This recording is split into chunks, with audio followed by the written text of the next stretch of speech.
You scroll through it daily. You see everything. You stay completely up to date with everyone else's life. But your own profile? Barely anything. No regular posts, no life updates, no announcements. And when people ask why, because they always ask, you struggle to explain it in a way that doesn't sound strange. You've been to places worth photographing and didn't post. You've achieved things that most people would broadcast and stayed silent.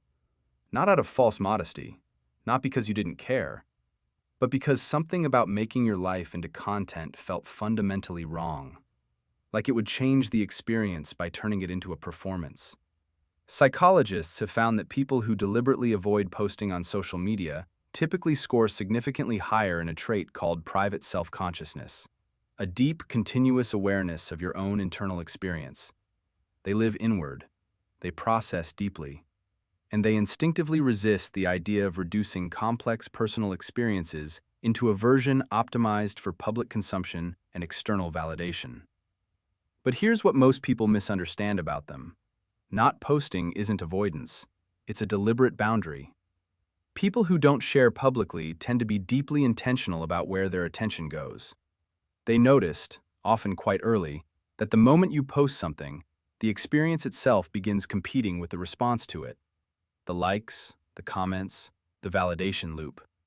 They don't want their actual life filtered through other people's reactions, so they protect it by keeping it private.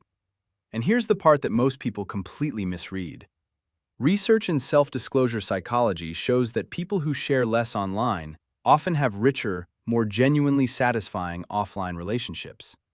Not because they're antisocial, but because they invest their authentic attention in spaces where real reciprocity exists.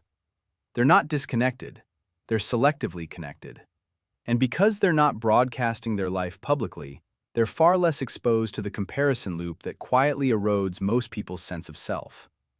Not everyone who's quiet online is hiding. Some people are simply living, fully, privately, without needing an audience to confirm that it was real or that it mattered. If you're one of these people, stop apologizing for the absence. The pressure to document, broadcast, and perform your life for external validation is one of the most psychologically draining expectations of modern culture. Keeping your life private isn't antisocial. It isn't avoidance. It's one of the quietest, most underrated acts of self-preservation available to you right now. Not every life worth living is a life worth posting. Some people already know that.